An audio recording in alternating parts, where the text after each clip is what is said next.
Hi, everyone. I get so excited when I see everybody. I just want you here in my office or in my barn so that we can hug. That day is coming again soon. I promise. I know it's going to happen. I've been asked if I'd start something up again this summer. We'll see. Um, so this this day, this workshop, this thing on soul journaling is one of my absolute favorite things in the world to do and one of my favorite things to teach. I think we could change the complete planet if everybody did it on a regular basis, because what you would do is you would come home to yourself with the greatest of compassion. And compassion is the way in which we intersect mind, body, heart, spirit. It's the way it all intersects. It intersects with self-compassion. That's what brings us together. So I want you to take a deep breath, and I'm going to start with a little bit of a difficult story. I want you to just breathe. I promise you the whole workshop's not going to be hard, okay? Um, so take a deep breath. Remember why you came here. And the first thing I want to talk about is journaling.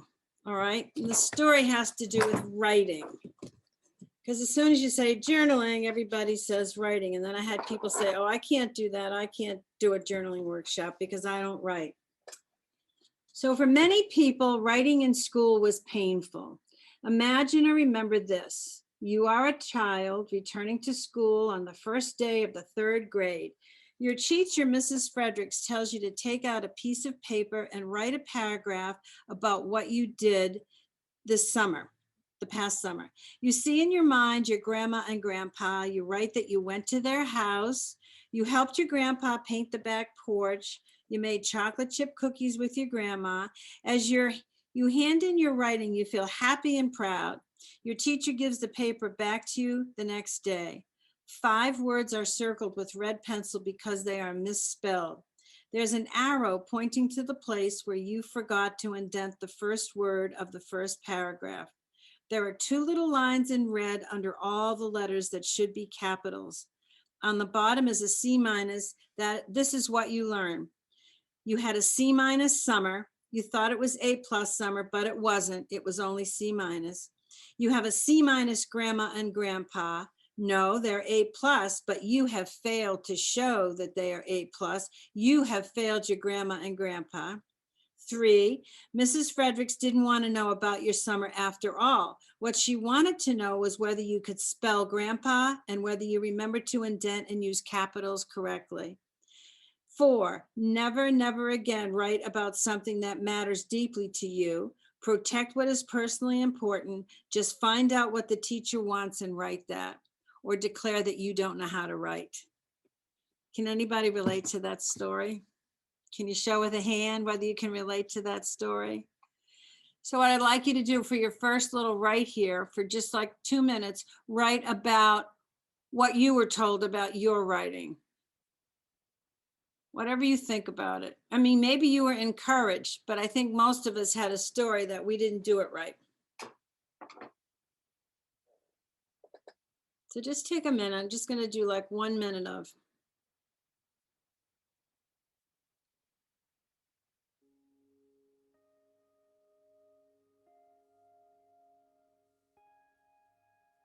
Let yourself breathe.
So draw a line across the page. So what message did you take away from that about your writing or about writing? What belief did you get from that? What rule did you create about you and writing?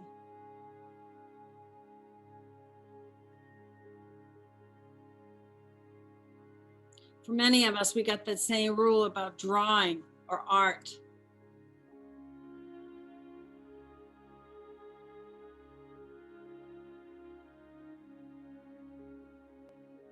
Just take a deep breath. So I want to tell you about soul writing or soul journaling. Journaling is not writing, okay? It's not about grammar. It's not about spelling. It's not about a book. It's not about anybody else's opinion. It's not about anybody else's idea. Soul journaling has one purpose, and that purpose is that you communicate with yourself at the deepest, deepest level. It's about you having communication with you. Breathe in. That's the whole entire purpose of soul journaling.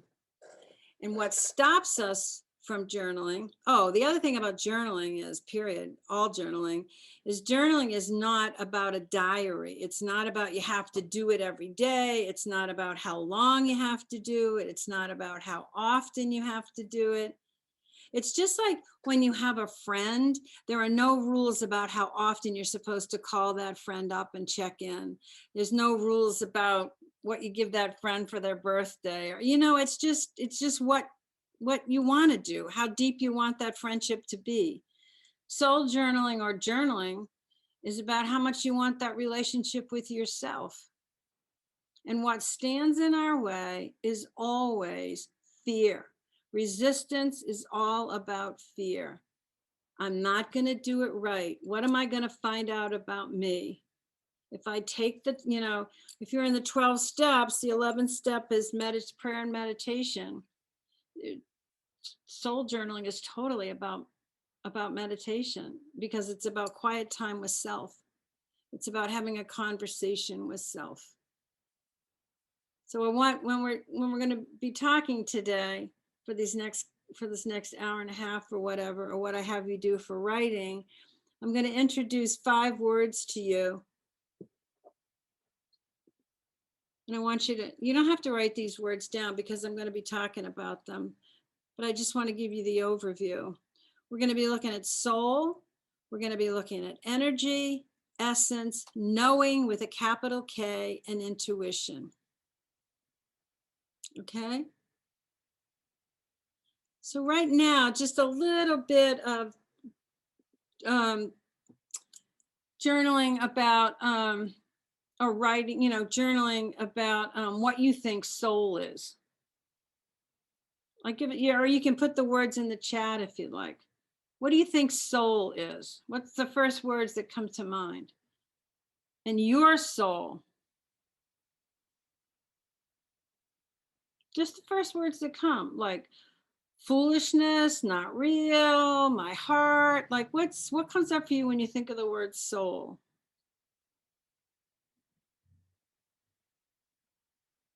And where do you feel those thoughts in your body?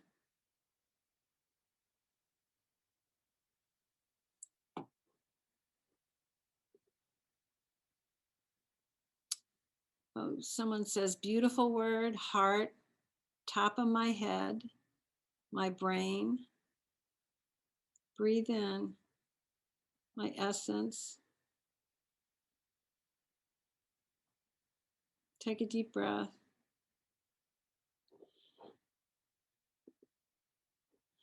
Your soul is the non-physical part of you, or the immortal part of you.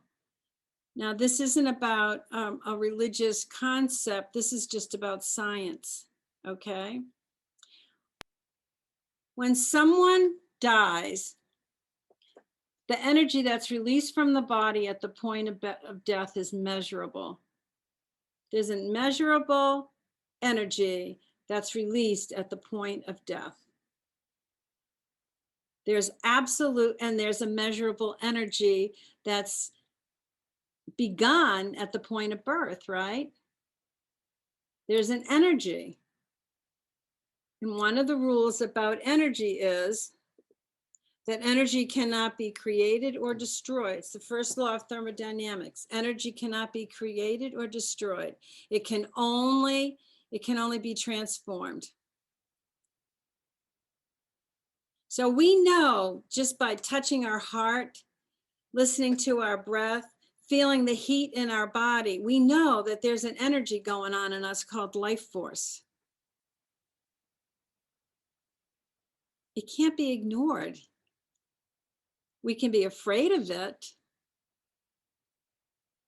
but it can't be ignored. Soul is a connection to that energy that is us. That is the vital, vital part of us. Is that making any sense? Can I have some amens?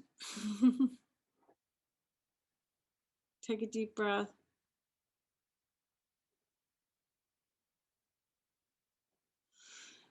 Okay, so our soul, and I've said this before, and if you've been on these workshops before, you've heard me say this many times, but I think this is a great way to measure what's going on with you. The soul longs for a connection to source, a commitment to values.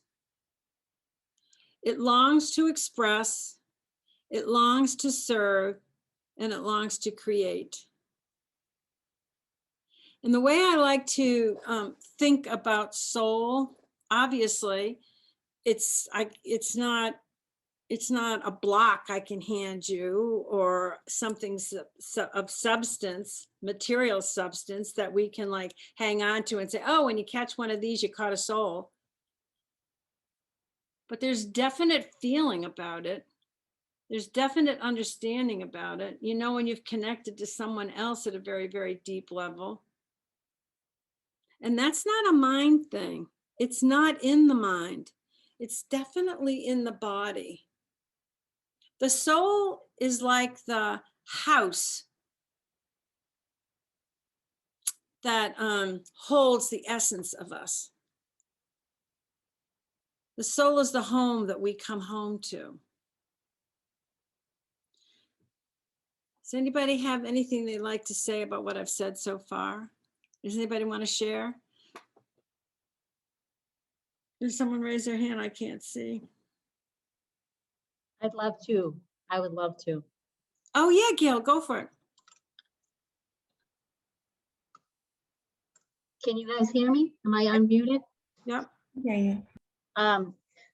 Irene, what you just talked about, my stepmother passed away in October, tragically, a tragic accident. And when she died, I talked about where did her energy go, because she was an incredibly energetic person.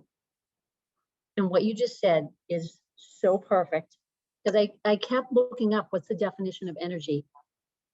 And I was like, where did that go? Where did the energy go? What you just said was perfect.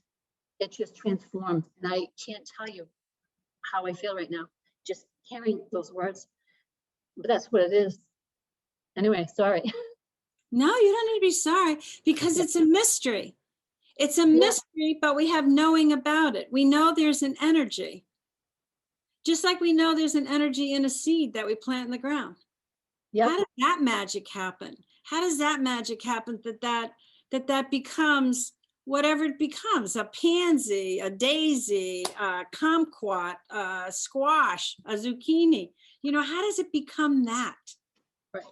By a magic energy that's a part of it, the life force that's a part of it. And each one of us, every human being, every animal, I mean, you know about the soul in your cats and dogs and horses and cows and elephants and whatever, right? It's something that just marks them with their essence. And you have it too. And it's not about what you think about you, because if there's anything, the brain and the ego will talk us out of it. I can't write because a teacher in the 3rd grade told me I got a C- on my summer essay, or some teacher and wherever, didn't want to hear what your heart had to say, wanted you to follow the rules. There are no rules to journaling. None. Zero. Squat. There are some suggestions that I would make because I'm I'm a Nazi journal teacher, and that is, I really like you to choose unlined paper because I just know so much more comes out of that. It keeps us out of the head more because we're not with the lines. Lines keep us in the head. Color, magic markers, all that works beautifully on this. And that's the same size as computer paper, right? And these are cheap from like Walmart, just a little spiral bound thingy. And also the no rules about it is you need to feel, and their suggestion about it is you need to feel safe when you do it. But the bottom line is you're not a child anymore. You're the only one that can make yourself feel safe about it.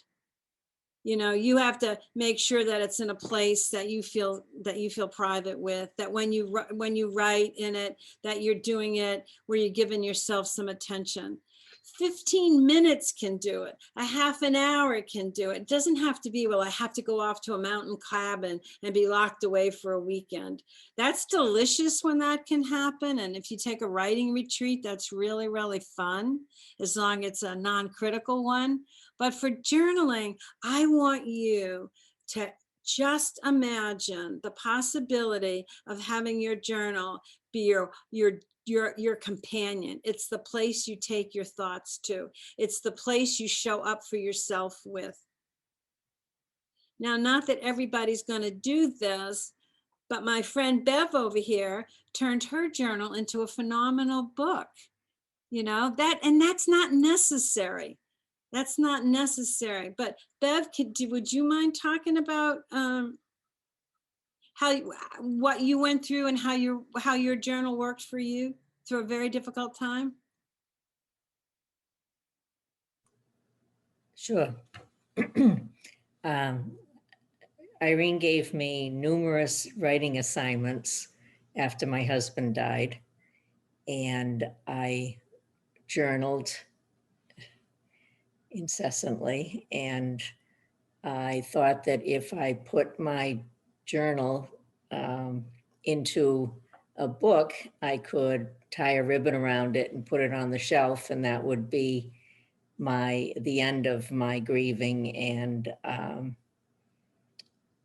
when I wrote the book, I had it self-published, and I have since had a number of people tell me that they got some meaning and some help from it. So once again, Irene to the rescue. It was amazing, and it's helped me. I still go back and read sections of it on a regular basis. Yeah, and you still journal going I forward. do, not as often as you would like me to. That's not true, but it's there, and to use Yes, it. It's a tool, I right? do. Just I like do. you have a good friend somewhere, so you Mm. make that phone call where you touch base. And the reason you do that is because you've got this longing for it, or you've lost someone. And one of the ways in which to touch base with them in your heart is to journal a letter to them. Oh, that was one of the writing assignments that Irene gave me, was to write a letter. And I did a number of them. And then another assignment that she gave me was to write what I thought his letter back to me would be. And that was eye-opening. And it seemed as though as I was writing, the words were coming from who knows where, the end of my pen. I don't know. They just bubbled up and didn't stop. Mm-hmm. And it's not like it, for me, when I have magical moments like that, it's not like it happens every time I go to the book, but I know it's possible. And so if I just keep hanging in there with it and just whining or moaning or bitching or crying or whatever, eventually truths start to unwrap themselves. But just like when you're calling a girlfriend, you know, or a guy friend or whatever, and you say, "Oh my God, you must be so sick of hearing me talk about this," right? You must be just so sick of hearing me babble on about this. But eventually there's some kind of awareness that comes out of that. And that is the connection to source, whatever our source is, whatever feeds intuition, whatever feeds our essence. You know, ideas come from source.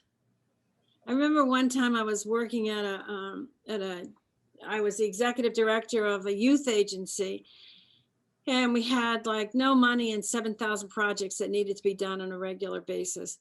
So we were open up the camp for the summer, and I'm up looking at this nasty pool that's been filled with crap over the winter and thinking, where the hell am I going to get this pool cleaned? How is this going to happen, right? How, you know, how are we going to do this? And then I got this idea. There's a group home for boys. And I thought maybe if I talk to them, they could come over and clean it and then give them permission to use it at night when the camp's closed, because it was a day camp, right? So that was a fine idea. But what struck me was, where do ideas come from? Like, how did that just pop into my head? Where did that come from? What was that, you know? And I don't know, I started calling them the idea angels show up, you know, like it's just a pop in your head, right? I mean, I didn't just go, oh, I'm going to make an idea happen. It just pops into your head. And not, you know, if I try to stay in my ego figuring it out, that wasn't going to happen. I'd have been like, oh, we're buried here. I don't know how, the pool's not going to open. We don't have any money for this. I would have stayed up there, you know, and it's just, I got into a wondering, I wonder how this is going to happen. And the idea popped in. It was such a teacher just in the idea of watching the idea appear as it was to put the idea into practice. Does that make sense? Can you relate? I mean, there's magic that happens for us all the time. There's magic all around us all the time. Call it whatever you want to call it. You cannot work in a garden and not know there's magic everywhere. Bonnie, did you want to talk? Did I see your hand? Well, Yes, I'd actually, like to say something. Yes, go for it. Can you hear me? Yep. Okay, 36 years ago, I went around the world by myself and I journaled every night where I was, what I was doing, because I was alone for a year. And in hindsight, I was led around the world by God, but at the moment, I just was. And I have the beauty of looking back. I met my husband in Italy that year, and I can see the development of the relationship from him from the beginning. I can see where I was emotionally, which I was great. And such a power in journaling from your gut. You know, it was my best friend for a year because I had nobody to share with, but I shared with the journal. And I still look back to see, was I really in that place, or did this really ever happen? So there's such a power in journaling. So it's a validation too. And not only just a memory, but a validation. Absolutely. Best thing I ever did. I used to journal when Biafra was on, when I was drunk, sitting at the table, how those poor Biafrans couldn't eat. I've journaled my whole life until lately I stopped because I'm mad at Jesus. How's that working for you? Not well. So what do you feel inside with that resistance? What do you feel inside? Numb. Numb. How old do you feel? How old do you feel in that numbness? I feel like I'm 13 and I'm rebelling. Only because I'm not getting my way. So that's a perfect segue into our next right. Only this time I'm going to give you all about 4 minutes to write, okay? And Oma will play a little music. And what I want you to write about is resistance. Resistance to sitting still, to putting something on paper, resistance to having that conversation with yourself. Just what resistance comes up? Wow. What resistance comes up to writing about resistance? Okay? You don't have to make sentences. You can just let the words come out by themselves. But keep the pen moving, okay? Keep the pen moving. We'll come back and get you. Just write about your relationship with resistance.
Let yourself breathe.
Okay, about 1 more minute.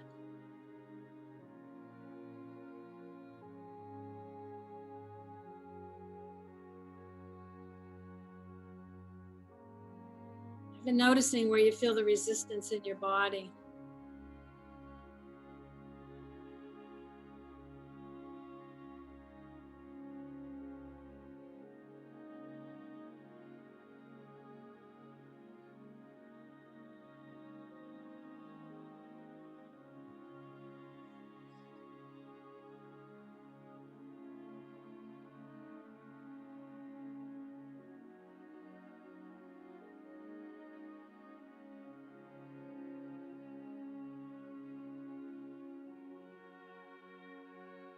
Okay, begin to wrap it up.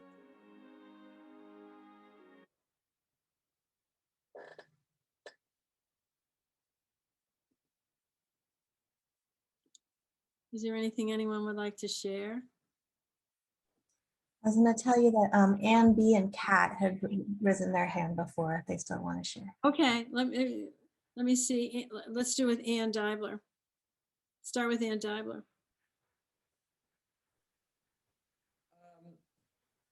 This is a great topic because I've had a sponsor for the same sponsor in OA for over 30 years.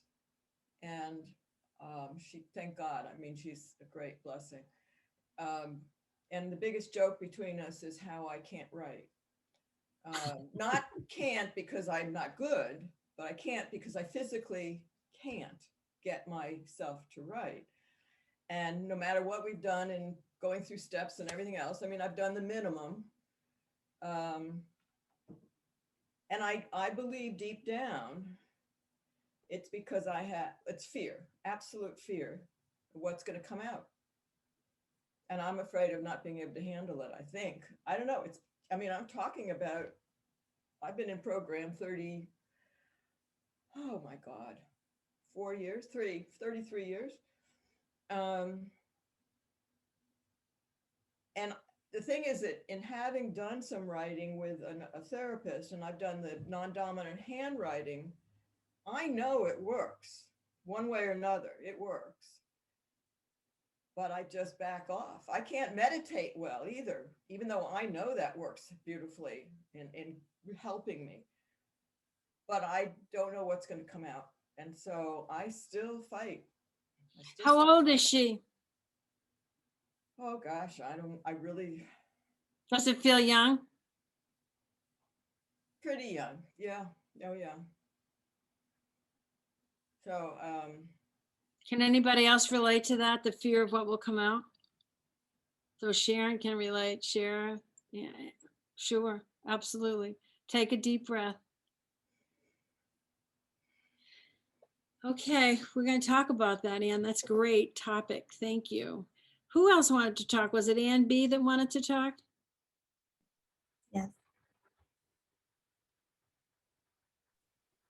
Well, I was going to say something about the energy thing, but Go for it.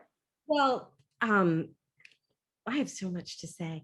Um, well, the energy thing, I got my grandmother's ashes from a funeral home after she'd been sitting in a box there for a year. And because it was a family thing and people were fighting over her ashes. And then one day I just called and said, can I have them? And they were like, yeah, sure. No one's claimed them. So I paid $100 and had them shipped to my house. And the first night she was here, I just put her on the counter in a box. I didn't open it. And then the next morning, we all woke up and my daughter was like, the strangest thing happened to me last night. We were painting her room. So we had all the furniture pushed into the middle of the room and some shelves were behind her bed. And she said, my daughter said, and she was young, she was like 9. And she said, the room smelled like sulfur. And someone was in my room and they said, and that's what my grandmother always used to say, that little noise. And then my daughter said, I was so scared. And I just pulled the covers over my head and I went back to sleep. And I still have my grandmother's ashes in the house. They're in the attic, but nothing has ever happened like that ever since, because I think like her energy had been in that box for a whole year. And she, I think she just felt like she could finally leave the box. I mean, I really believe that that's true. Of course, sure. So when you say, I believe that that's true, does it feel like a knowing with a capital K? Yeah. Okay, where do you feel the knowing in your body? In my head. Yeah. All the knowing comes from my brain, but I know that's not true, but. Can you feel it anywhere else in your body? In my heart. Yeah. All right, so there's a heart feeling about she was here, that was her. Okay, and whatever reason it felt like her presence was known to me then. And no one's going to talk you out of that. No. Okay, because there's no facts for that. There's no logic for that. There's just a knowing you have about that, right? Yeah. And you know that from somewhere in your core. Yes. Yeah. One of the, where are those 5 words? One of those 5 words that that I want you guys to pay attention to is knowing. You know, knowing is language from your soul, from your essence. There's a knowing that belongs to you, Anne. Doesn't belong to me. I don't know about your grandmother. I have not had that experience with ashes, but I know that you know it, right? And one of the problems we have with journaling is that we don't allow ourselves to be the authority. If you write that story or you tell that story just now, you allow yourself to be the authority of that story. And I'm not going to talk you out of it. There may be people you don't feel safe enough to be when you're around them to tell them that story. Do you know what I'm saying? But you're not going to change your mind about that story because you're giving yourself the authority to know what you know about that. Well, but that's like one of the stories that I comfortably can tell to everyone, and I know it's true. There's not many stories like that. That's when you're speaking from your absolute soul, from your absolute essence. Nobody's talking you out of it. Nothing is, you're not saying like, you're not doubting yourself. Okay. Right. Yeah. That's a very whole as in all of you, wholesome experience. Very cool. Very cool. And Anne's got an experience going on where some voice in her telling her whatever she uncovers, it's going to be too hard for her to handle or not, or it's going to change the story somehow that you have, Anne, or whatever, but something scary is going to happen. Does that scary Anne feel like you're not going to be enough, or does it feel like you're going to remember something bad? I think I'm going to remember something very traumatic. Okay. And what I can absolutely promise you as a therapist is that you have already experienced whatever it is. And you experienced it at a much younger age. Mhm. So whatever part of you had that experience, whatever that experience is, she has already lived through it. You, the woman, can live through the memory. Promise you. I can understand that you don't want to, but I can just promise you that you've already survived. The little girl in you or the younger woman in you has already survived the worst. The woman in you can handle the memory and can support her through it. So because something has to get locked down inside you to not go there, right? Mhm. And you can feel that lockdown inside of you, right? Sure. Yeah. So that disconnects us from the essence that we are. And soul journaling is about connecting. It's about having that communication. It's just like if you have this dear friend that lives far away and you want to connect with her or him, but maybe you're embarrassed about your life circumstances right now. Maybe you think their life circumstances is so much better than yours, or you had a little argument that you haven't been able to resolve or talk to them about. You know that block that you feel, so you don't allow yourself that connection. So you lose the connection to something that's valuable for you because you got some shame or embarrassment or whatever. Mhm. That's the same thing we do inside of ourselves to not connect to our journal. I can tell when, just like if you've been eating a lot of junk food, like, "Ugh, I need to suck on a salad because I feel gross," right? I feel gross if I haven't gone to my journal and connected. And I'm not talking about every single day. Okay. I don't journal every day. I journal a lot, but I don't journal every day. But you get that feeling of like something's not in sync here. Something's out of whack here because it's you with you. Anyone else want to share? We have Kat and Sharon. And then we have a question from the chat that I can read out loud. Okay, Kat, go ahead, hon. Hi, I wanted to also speak to that energy thing because I had a near-death experience when I was 17, and it's interesting that that is the anniversary of that is this coming Saturday. And so I know for a fact Capital N, I mean, capital K. okay, yes. I know that I left my body. I know I was on my way somewhere beautiful. And there was so much love and so much bliss. It's amazing any of us stay here. And it didn't fit with what people were saying a near-death experience was at the time. So I didn't talk about it. In fact, I looked it up, and the term near-death experience wasn't even coined until the year after this thing happened. And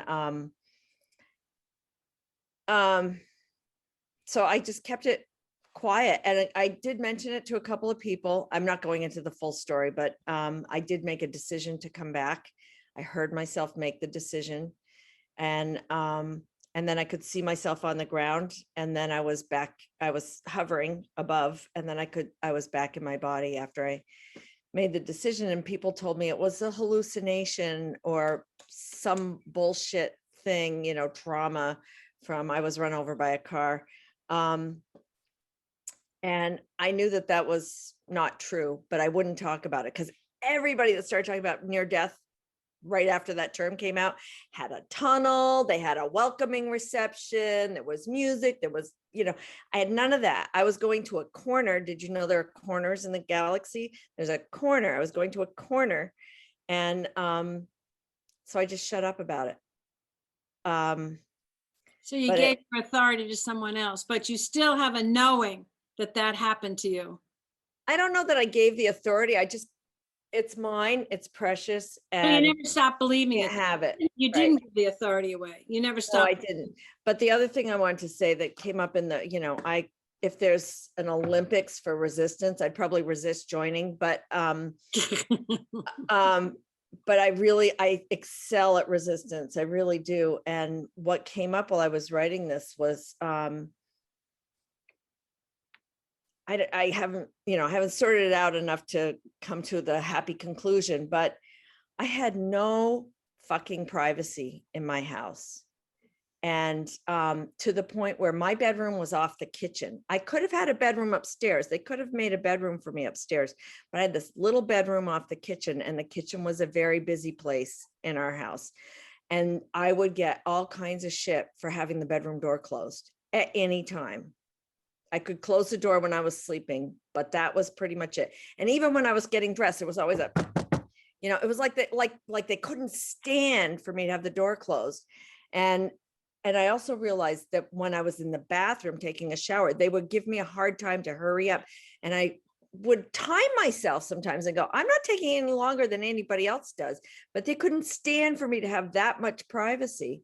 And I didn't get that till just now. And so, they hovered when I was on the phone, and they hovered outside my door when I was on the phone. And so I don't know that I ever, and I journaled, I still journaled a lot, but I did it feeling unsafe that somebody was going to get into my stuff. And I've always had the feeling like somebody's getting into my stuff. And so even when I journal, it's like, well, you can't say that because if somebody sees it, That's one of the exercises we're going to do a little bit later on about what we're not saying, you know, like how we come to those places and we decide not to say that. What is it that we're not saying? Okay. And one other piece of that is that when I would only journal when I'm upset. So I get sick of myself because you look at your journals and it's like, didn't I fucking write this in 2002? And now it's still here. Or I get sick of myself when I make new promises, you know, my journal resolutions, that this is the beginning of my new journaling and I'm going to commit to myself, and or here are my dreams and here are all the things I want to have happen.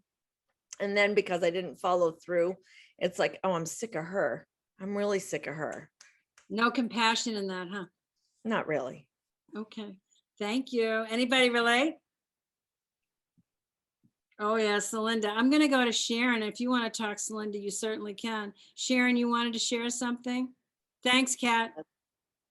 I'm just gonna do exactly what what your directions were to write about the resistance, and I only wrote a couple.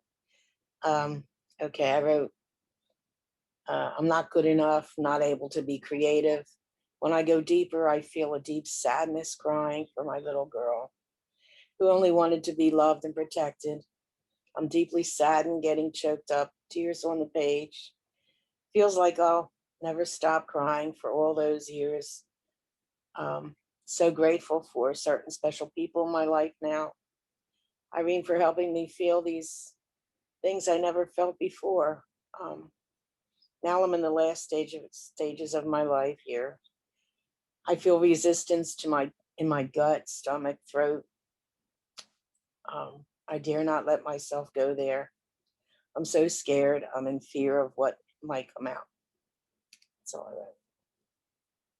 Thank you so much for sharing. And I would imagine that there are other people here today who have had the same kind of an experience. Anyone relate? Yeah, yeah. I can relate, Sharon. I can totally relate. And I think the only difference between your process and my process is that I've been doing this a lot longer. So I've gone underneath that stuff or through that stuff enough times that I trust it now. Doesn't mean I get all excited. You know, I just had an aha the other day, and I had to call my sister to verify it. And she said, yeah, it happened. And that was that I had a stepfather who, used to flash his shotgun around on us when he was trying to discipline us, because the way he beat us up wasn't enough, right? And it was like, could that really have happened? You know, like, am I making this up? Because it was somewhere between knowing and not sure, but a glimpse, you know, and that kind of fuzzy area. So I called my sister and she said, absolutely. Absolutely. She's just 11 months younger, you know, and I'm still having a hard time like squaring that into my head, but I'm also realizing that I can handle it today.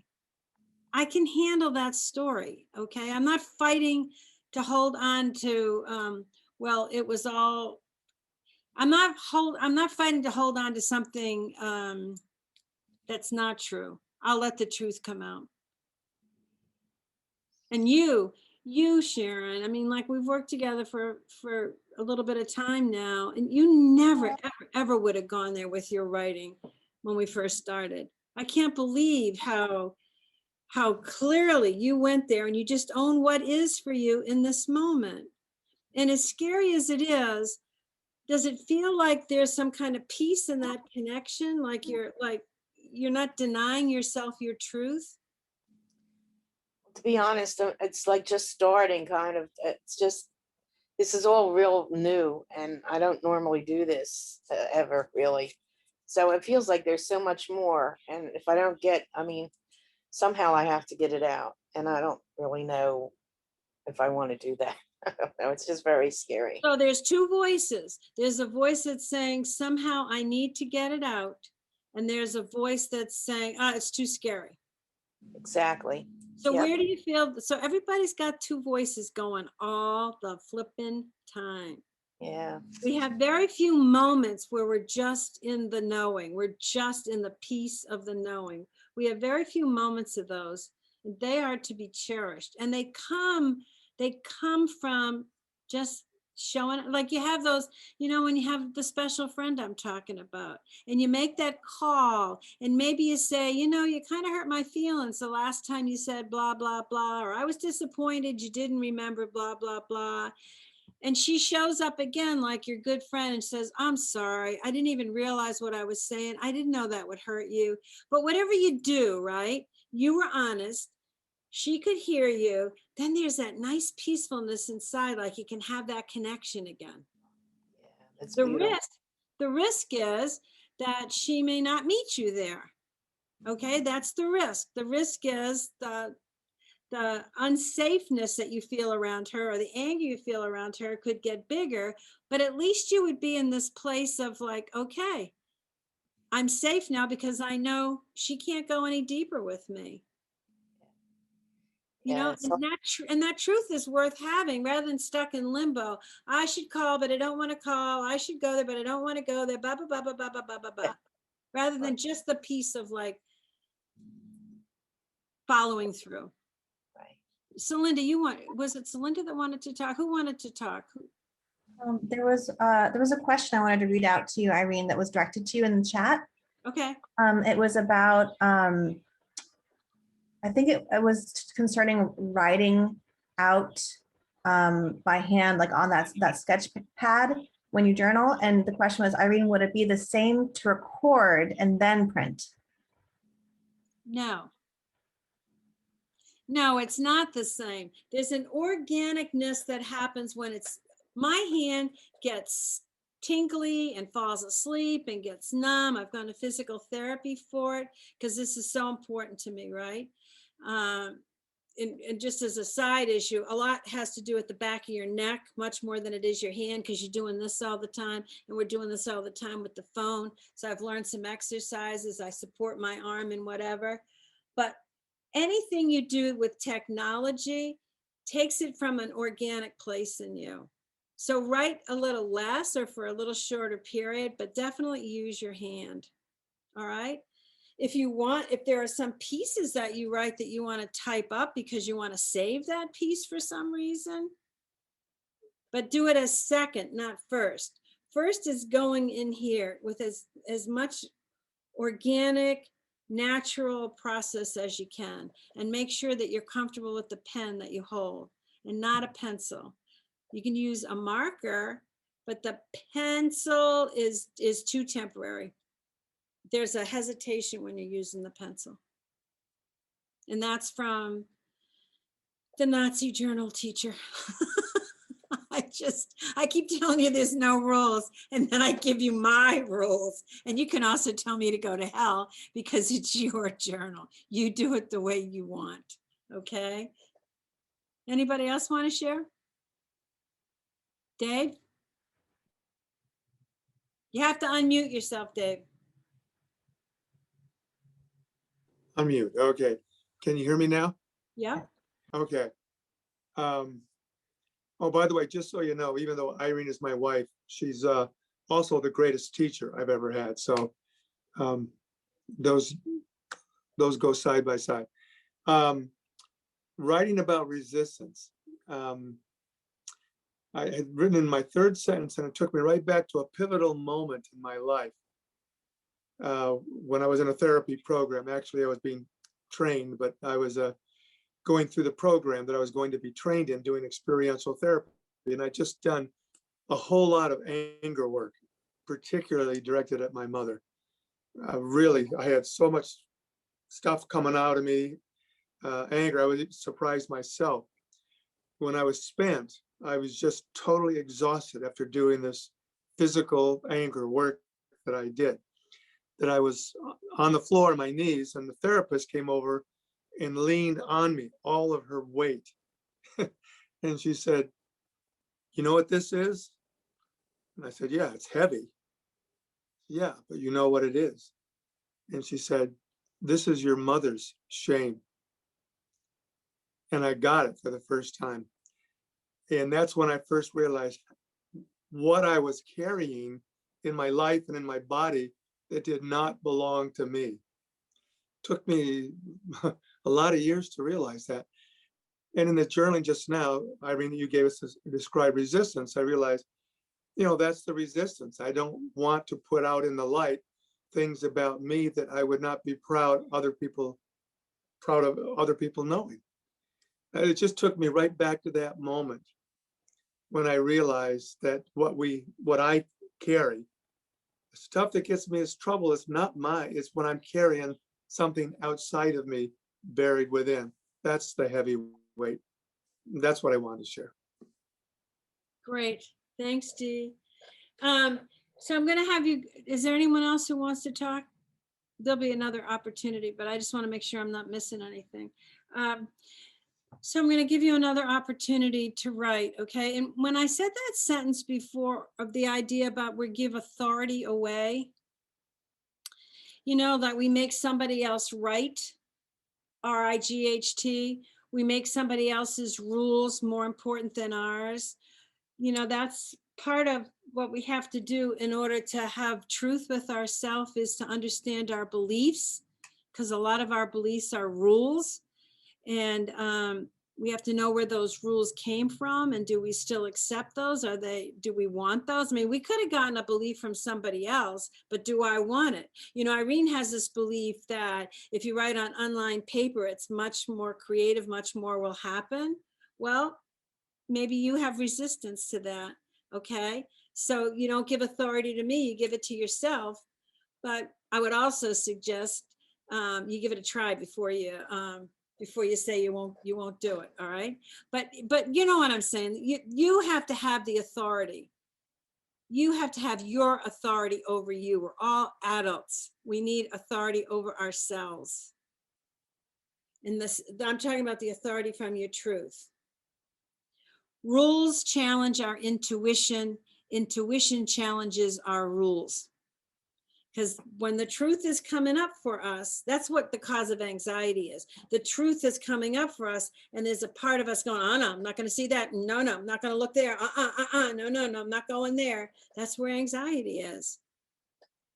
Intuition is that voice from your soul that's coming up from inside of you. Rules challenge intuition. Intuition challenges rules. So and resistance is all filled with rules. Rules, excuses. Take a deep breath. So what I want you to write about now is, I want you to write about what you don't want to write about. I don't want to write about fill in the blank. I don't want to write about fill in the blank. I don't want to write about fill in the blank, and keep the pen moving. I'm going to give you about 3 minutes for this, okay? All right, Uma? Keep the pen moving. This is making no sense to me. I don't like this. What's ever coming up in your head, chocolate sauce, whatever's coming up in your head, just let it keep coming.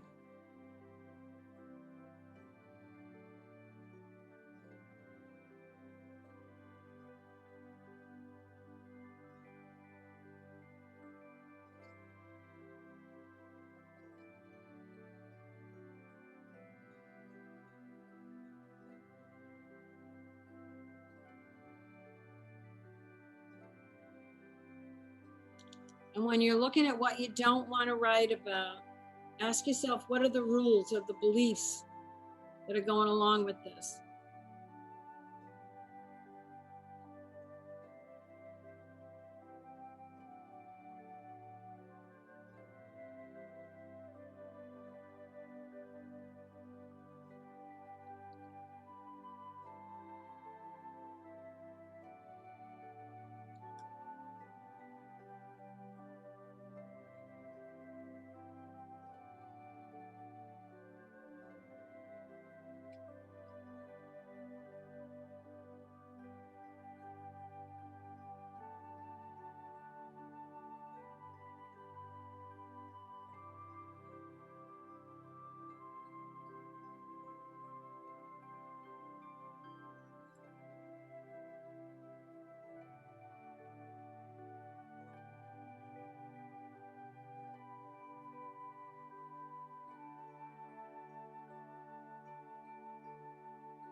So let yourself wrap that up.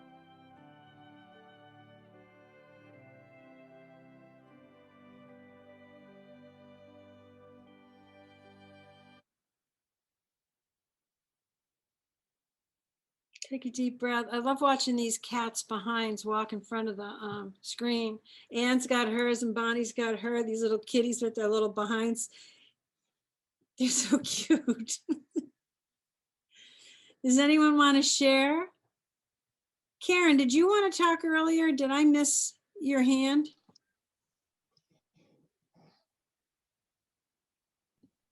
No, I didn't have my hand I have up. a question. Oh, is that okay? Do we have a, go ahead. Yeah. Yeah, sure, sure. Go ahead. What's your question? Oh, my question, can you put the screen thing back up of what you had on before we started writing? Sure, almost got it. What was it? What screen was it, hon? Oh, the rules, challenges. Um, I got it. 1 second. Here it Yeah. comes. the rules, 1 second. sorry. No, sorry, that's fine. This one. Intuition's the voice of your soul. Rules challenge intuition. Intuition challenges rules. Is that the one you wanted? Yeah, leave it up for a second, please. Yes, sure. You're going to get a copy of this video. I mean, you're going to get a copy of this, so you'll have it. It'll come in a few days. So Karen, Thanks. you're very welcome. Are you talking to me? I'm talking to you, Karen. I'm talking to you. I didn't have my hand up before, but I I'll thought I talk did. for a minute. I've had my camera off because I was eating breakfast and, you know, doing things that nobody's. But anyway, yeah, just in this writing exercise, well, I've been resistant, right? You had me journaling after my divorce. And, you know, like you said, I wrote myself right down to New York City without even realizing it. But I haven't been able to journal in a long time. And I just wrote this whole list about, I don't want to write about my marriage. I don't want to write about my shame. I don't want to write about the sexual healing that I had to go through. I don't want to write the script that I'm writing or was writing. I gave it up. It's too hard. It's not good. It's boring. It's boring. I don't want to write about my aging. About your I aging? don't want to write about my loneliness. I want to write about my grief. Yep. My loneliness. I don't want to write about my grief. I don't want to write about rules that I want to break. You know, and even when you get into the conversation earlier about, you know, the school, you know, I went to Catholic school for 13 years and write between the lines, keep the indentation on both sides of the paragraph. So I have all of these rules in my head, you know, and not about right on blank page. And I'm okay with that. But doing all kinds of other stuff. And it flows over not only into my journaling, it flows into my work, it flows into everything. That's a Yeah. big observation. And that's just true for all of us. Whatever we're resisting about talking to ourselves about listening to ourselves about, that's going on in the rest of our life. And we're projecting it out all around us. Nice to hear you, Karen. Thank you.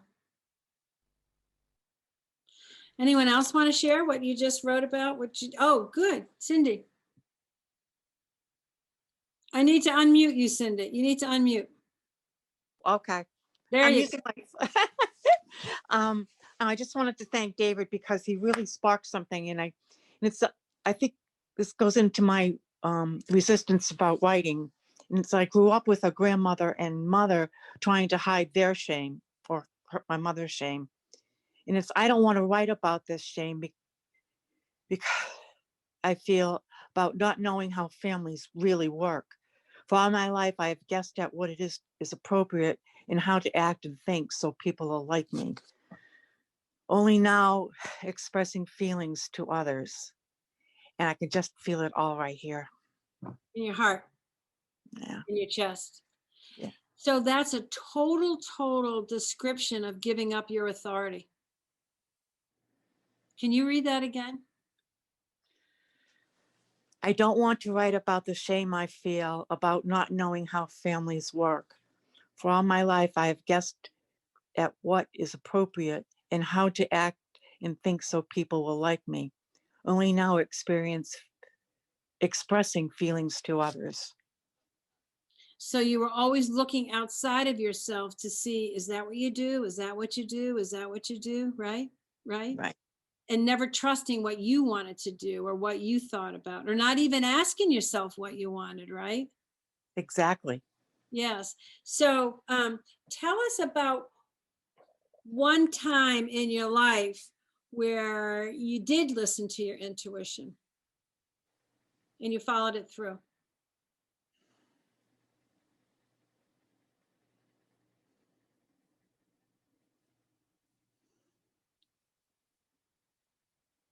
I know where I didn't. Okay, we're going to write about that next.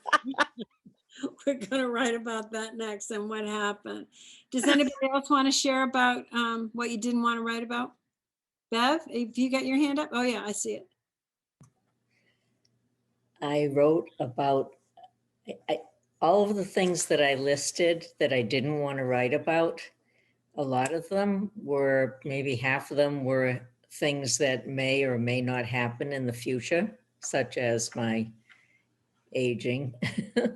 And the other half of them were about mistakes or things that happened in the past that I was guilty about. And it dawned on me that in doing that, in worrying about the future or not being able to forgive myself about the past, I'm not living in the present and I'm not grateful for what I have right now. So I don't know how to line that up. So the stuff that you didn't want to write about, like the aging, like could you give like one little example about that? Yeah, but I'm 77 years old. That's No, but like not wanting to write about what? Feeling creaky, you know? not having enough time left to do what I want to do. Okay. Okay. So, I mean, I think that's just as a tangent here. I think that's the good news and the bad news about aging. Aging makes you really, makes you totally appreciate how much time you have. And so that's the bad news, that you can see time running out. But the good news is that then, all right, then I'm not going to putz around doing stupid stuff that I don't want to do because I don't have that much time to do that. And I got Kelsey had given me a gratitude journal for Christmas, and I write in it not as often as I should. No So- shoulds, no shoulds with writing. Okay, sorry, not as often as I'd like to. So maybe my first step in being grateful for today is to start writing in it more often. Because you enjoy doing that. I do. Mm-hmm. Mm-hmm. I had this wonderful 75-year-old moment of health. During the election, there was going to be this debate, right? And that debate was not going to change my mind about what I was going to do, right? But if I watched it, it was going to make me crazy. My stomach was going to get in a knot. I was going to get like all filled with negative stuff, you know, and it's like, blah, blah, blah, blah, blah. And I thought, why would I watch it? Right? Why would I do that to myself? So I went on in the backyard and we made a fire instead, you know, and just really enjoyed the night. And there were 3 of us there that, but we all knew what we were going to vote for. Nothing was going to change our mind. We knew the issues that mattered to us, right? And it was like I wasn't going to do this should thing, which I would have always done. I wouldn't even consider there might be another way to do the night, that there was another option. And I walked away from that fire feeling like, oh my God, I was such a grown up tonight. I should definitely put this in my baby book. We should get some photographs. Irene had this whole evening of healthy thinking, and it's like, because I don't want to waste my time doing that crap anymore that I would have done without even thinking about why I did it. I think that's one of the preciousnesses, if that's a word, of being older. Time becomes so, so important. I'm so envious of the people that are still, doing marvelous, wonderful, inspiring things at an older age. Oh, And you wrote a book on grieving, and that wasn't inspiring and marvelous, and people haven't loved it, so that doesn't count. well, I don't want to stop now. Okay, you won't have to. It's the way we see ourselves, isn't it? Yeah. I want to see myself as being, I don't know. Well, your soul wants to feel, where's the soul stuff? Where do we have the soul stuff? Your soul wants to feel committed to values. Your soul in that commitment to values and wants to serve. Okay. So your soul wants to have a sense of meaning in life. Right?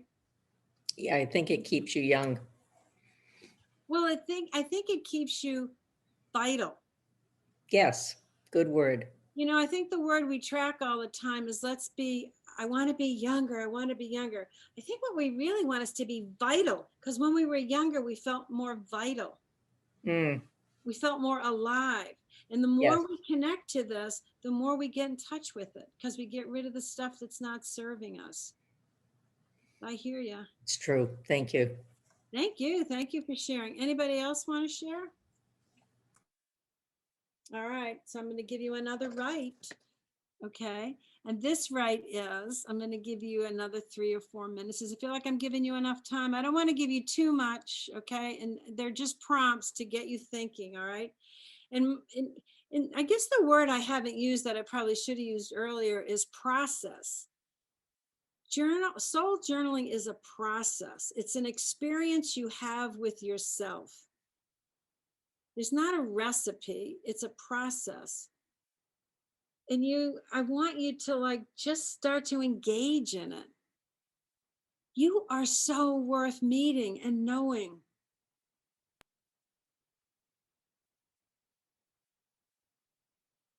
So what I want you to write right now is, I want you to have a conversation with your soul. And I want you to ask your soul, what do you want me to know? And what does your soul say? And how do you argue with your soul? So just take a deep breath. Before you start writing, just take a deep breath. Okay, Uma.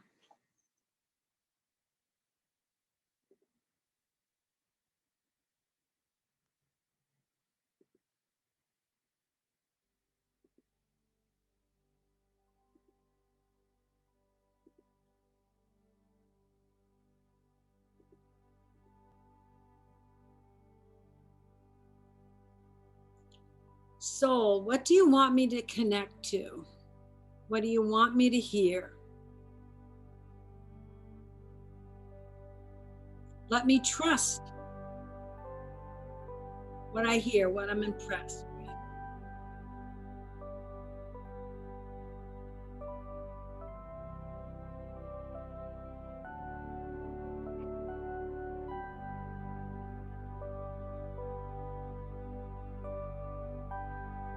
Go wherever the writing wants to go.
One more minute.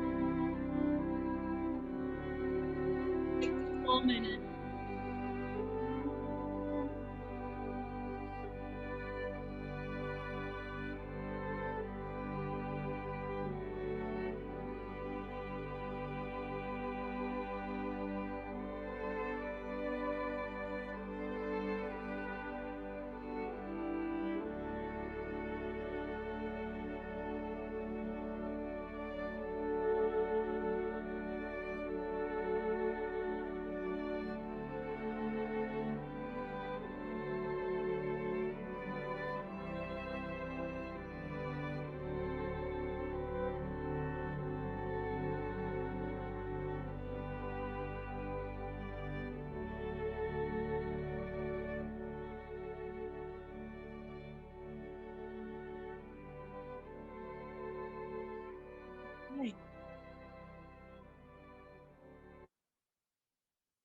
I see Holly's hand.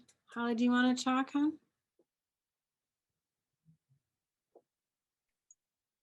Sure. Let me, well, I'll turn my video back on. Hi. Hi, Harry. So this was great. This was really a thought-provoking question for me. And what I said was, my soul wants me to know and believe I'm not in control.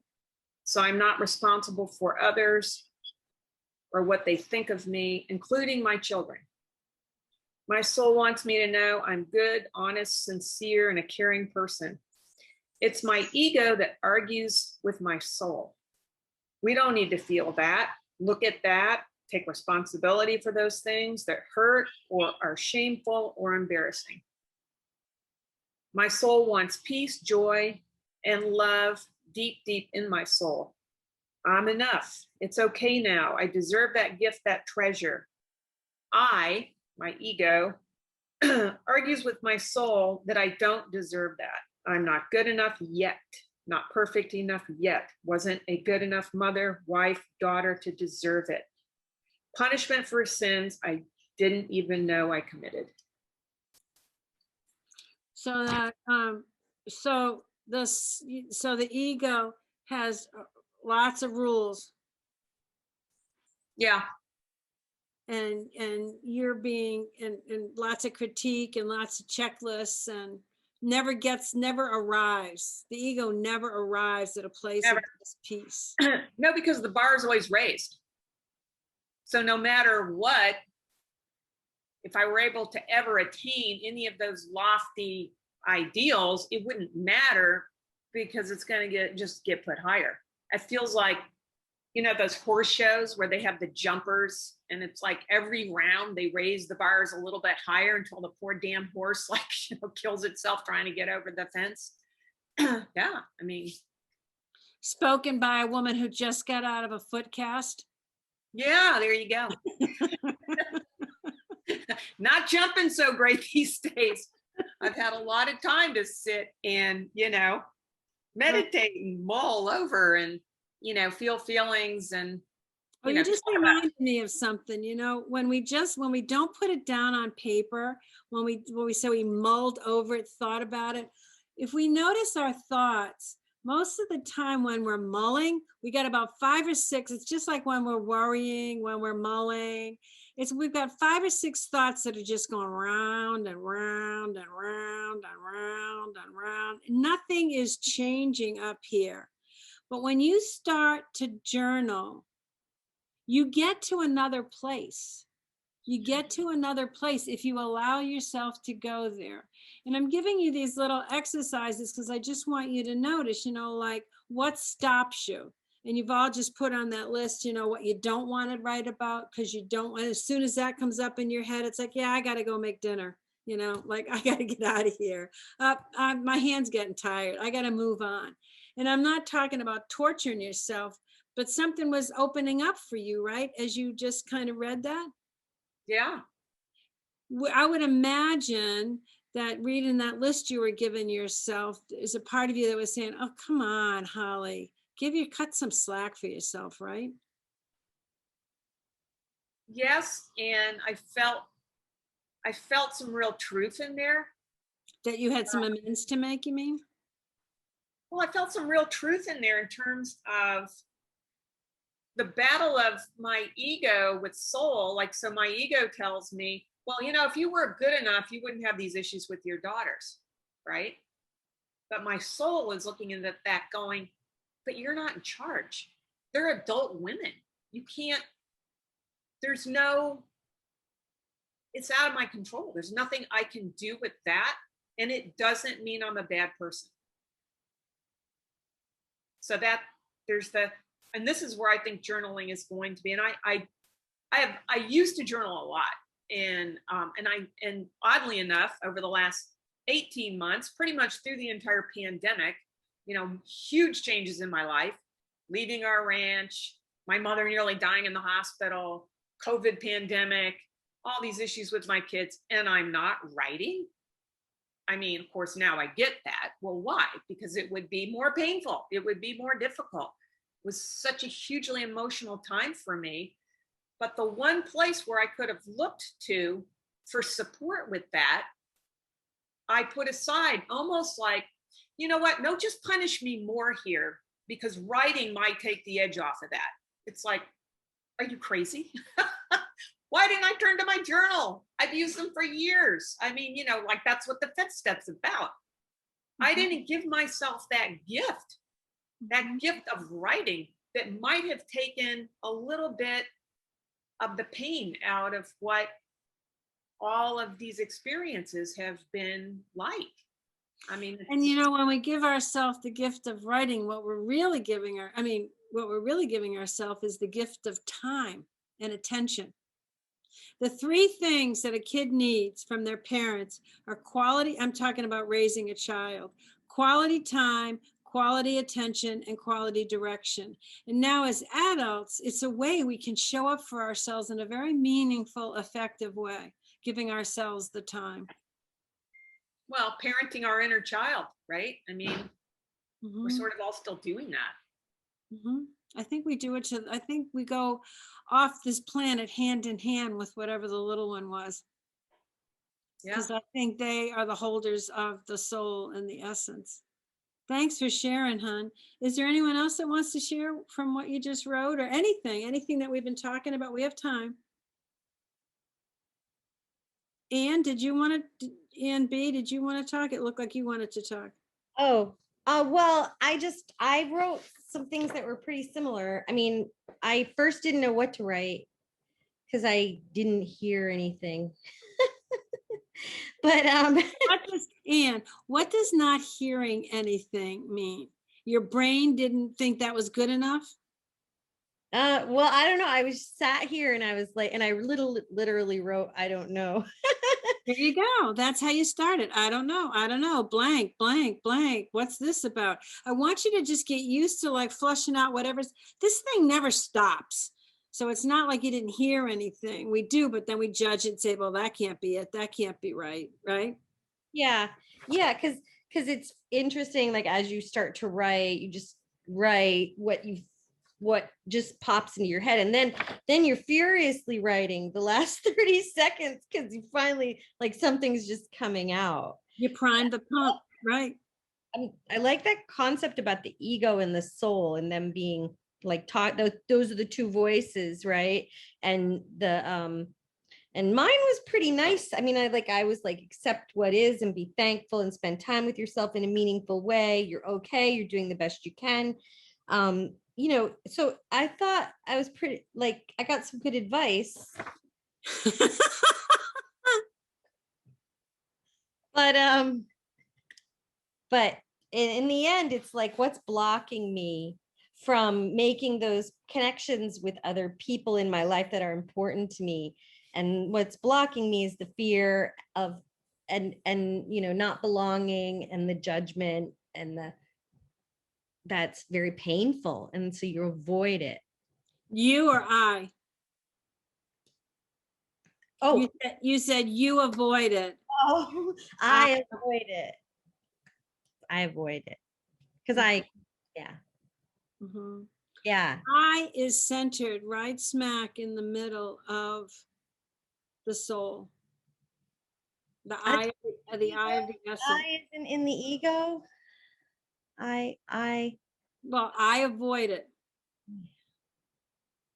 Yeah, I avoid things that, because I don't avoid it all the time though, because I like a self-pity party every morning and sometimes, which aren't good, but anyway, what were the three things a child needs? Quality time, quality attention, and quality Direction.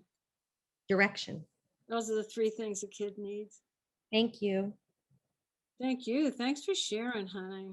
Mm. Can you all see how this is a process for all of us? Nobody's doing it right. Nobody's finished with it. It's a process. And we go in and out of the words or in and out of the feeling.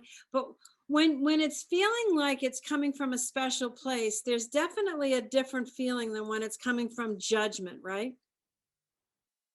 There's definitely different feeling in the body. So I have Bonnie here. Bonnie, you wanted to speak? Hi, thanks, Irene. I just want to say thank you to everybody. I had my own stuff, open up, put on the page, but pretty much, I don't know, 98% of what everybody said, I could say was true, and it helped me expand my process. Thanks. Oh, good. Oh, good. Thank you for jumping in, hon. Anyone else? All right, so take a deep breath. I just want put up one slide here that I think is helpful when you're trying to recognize, is this the soul talking or is this my ego? Souls do not provide a to-do list. Ego does. Soul offers a longing, a curiosity. There are no shoulds in soul, so that can be scary. Souls take us to kind of mystery and unknown. Like, for example, I had a deep, deep knowing that I was supposed to write my first book. And I was surprised by that. And it wasn't like it came on the back of my tea bag or it came in the envelope in the mail. It was just, I kept thinking, I think I got a book to write. And then I'd go like, are you kidding? Oh my God, every therapist thinks they got a book to write. Who are you? What are you going to say? But it just kept nagging and kind of nagging and just being there. And it wasn't a should, it was a curiosity. How would you even begin? And then I started reading books about what writers say about writing. And I realized, I think I do. I think I do. And it was like this craving that just wouldn't be satisfied until I started. And in the middle of it, I couldn't believe how much learning I did by the process about myself. It was so valuable, but it was one of the few times in my life I really, really showed up for me. And I took time that I would have ordinarily felt belonged to other people. I made space in my day that I had to say no. I mean, it just taught me so much by listening to it. And then I wrote, the second one was much, much easier because I didn't have to like talk myself into it. But that's one of the places where I got so much information about what my essence wanted. I never ever in my life saw myself as a writer. I never saw that happening. That was just a big surprise. And I'm wondering if anybody can relate to that, like tell us about a time where you really listened and you got surprised by what showed up for you. Or about a time where you didn't listen, like there was a strong intuition, a strong knowing, and you didn't pay attention to it. What came up for you? Can anyone share that just talking about it? Come on, you've all had a knowing at some place where you knew there was something that was showing up. Go ahead, Celinda. I was living out west and looking for new work, and I was thinking about moving back east because it's where my family's from and where I'm from. And so I just looked at what companies I would want to work for. And one of them was Life is Good, and a t-shirt company that's based in Boston. And I went for my interview. I was home for a Christmas break, went for an interview, met the CEO, would be assistant to the CEO. And like I knew after the interview, it was not a job I wanted, just for a whole bunch of reasons. But I still like the company. So like I flew back to California, and then I decided, I'm like, well, I really don't want that job, but I want to work with them. So I called the HR person, and I told her that. I was like, I just don't want, I'm not interested in that job, but if you have something else, I would be interested. And then the next day, it was either the next day or that day, the CEO calls me and he says, imagine my surprise when I go to my HR person, tell them I want to hire you, and they tell me you don't want the job. And I was, and so, we had a conversation, and I let my ego get the better of me, and the better of my intuition, my judgment, my gut that had told me from the get-go, like, don't do this. And I started working there, and within, I was already hesitant anyway, but within 2 weeks I was miserable. And within I'm trying to remember, within probably a month, 2 months, we had kind of a review, and he and I basically both agreed this was not a good fit. I've just moved from the West Coast to the East Coast. I was miserable, and yet at this point, so relieved that the pain would be over. And then, to couple it all off, it was right in 2008, before the crash, when, you couldn't find a job if you were the most overqualified person on the face of the earth. And, it was just it kind of set off a lovely, series of other events and things. And yet, thankfully I survived, and, met Dave and Irene and Shar, and had a lot of really amazing things that actually did come out of it. But, I knew going into it, I just totally ignored my intuition and listened to my ego when, he called and was going to offer me a bunch of money to come work for him and stuff. And it's like, oh my God. So yeah, that's my story. And you're sticking to it? Yeah. Oh God, I can so relate. Yeah, mine is my first husband. Everything said no, no, no, no, no, no, no, no, no, no, no. But we had ordered all those big stuffed chickens. My God, what would we have done with that? All right. Anyone else? We've got Karen and Anne want to share. Okay, go for it. We got a couple of minutes.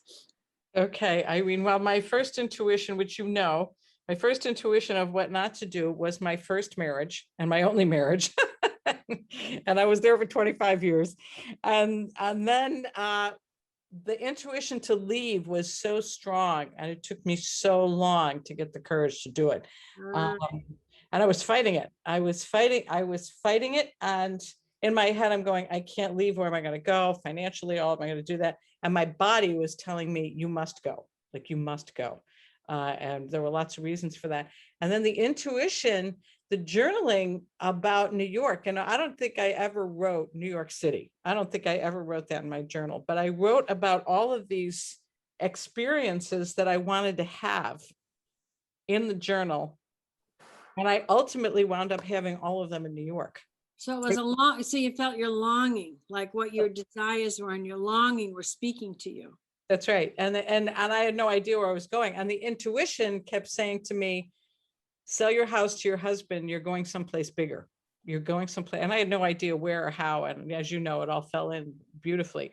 But it was the desires in the journaling that drew me to the place that I eventually did all of those things. And I had no way of knowing at that moment. Mm-hmm. Because there's a wisdom, an internal wisdom that shows up for us if we're willing to meet it. Yeah, yeah, exactly. I've only got thanks for sharing. Was there anyone else? Okay, I only. And B wanted to share as well. No, because Karen just said everything I was going to say. Oh, perfect, perfect, thanks. Okay, so this one's a quickie, all right? So I want you, get your pen in your hand, and I want you to think, don't write, but I want you to think about the color red and the color blue. Now pick one in your mind and think of all the reasons or what you would say about that if you write, when you write about it. Whatever that color is, what would you write about it? Why'd you pick it? Now I want you to write about the other color. Write about the other color, the one you didn't pick. Go. You've got 1 minute. Make the pen move, fill up the page. Write about what you're feeling, what you're thinking, what's happening about that color.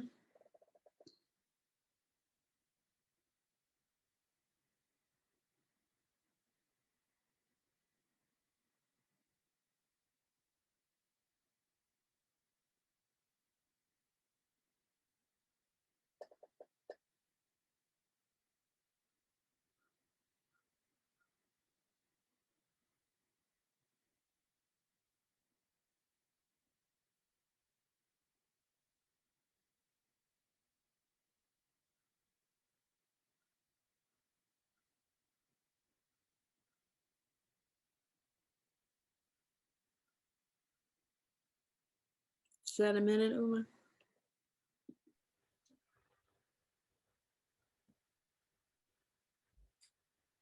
All right, guys. Stop. So share, some of you share quickly what that was like for you.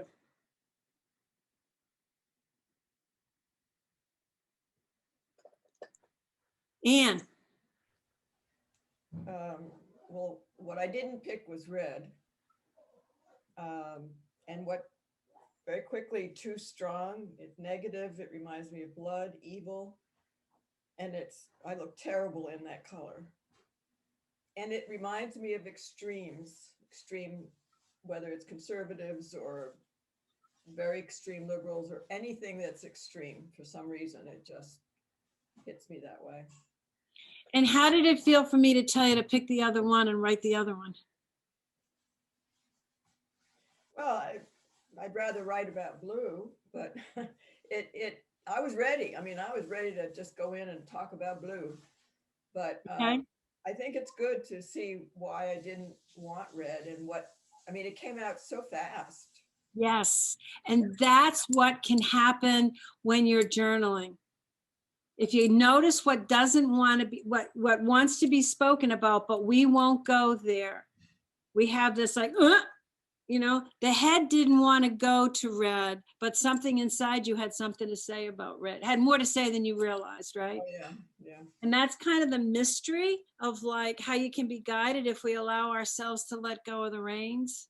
Anyone else want to talk about their color choice?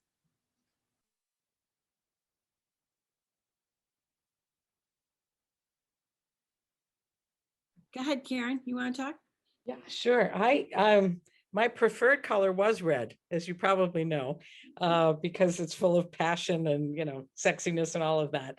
And I didn't want to write about blue, and I love blue, the color of sky, the color of serenity of the blue sky. But I used to love navy blue, and now it feels drab and it lacks passion. So how did you feel about being forced to change? I didn't like it. I didn't like it. I wanted to write all about red. I could write about red for days, and I live red. You know. So that's familiar. Yeah. Very familiar. So writing about blue is taking you to another place, a Right. place inside you. So I mean, there was just some information you got from it. I just wanted you guys, I told you this whole soul journaling thing is about an experience. You know, it's funny when Uma and I started talking about how I was going to present this and stuff. So part of our process is we do a draft together before we, you know, a week ahead of time. So we kind of know what order we're going to go, because I usually have way too many ideas and, you know, I could talk your ears off for the weekend, and to try to bring it down to some kind of order. And right before right before we got on the phone, I thought to myself, I don't know how to teach this. I'm so used to giving a concept and then we work the concept and then we talk about it, and there's like no concept here. How do I teach this? And then Uma says, the first thing she says when we get on the phone is, there's no concept here. How are you going to teach this, right? And it was like, it was so cool that she's in such sync with me, right? But it feels like I'm trying to nail Jello to the wall for you guys. So the idea of those words that felt really important to me that you think about, are the essence. Can you put that slide up, Uma, real quick? I still got a couple minutes. Sure, one second. The one with essence. Oh, yeah. The 5 words, it's up at the top. Oh, okay, that one, sorry. No, it's all right. You don't have to be sorry. I just sprung this on you. The 5 words, okay. So look at those words, right? I mean, what are the concepts you use to teach those words? It's more a feeling or an experience. Like, we all know what intuition is, but I can't like show you a bag of intuition or a box of intuition. We all know that energy is absolutely real. I mean, this whole planet is nothing but energy, but how do we show that? How do we realize that within ourselves? A heartbeat, a holding of our breath, a pounding, an excitement, a vibration. That's all energy. The soul is who it's the house holding the essence. The essence is who we are.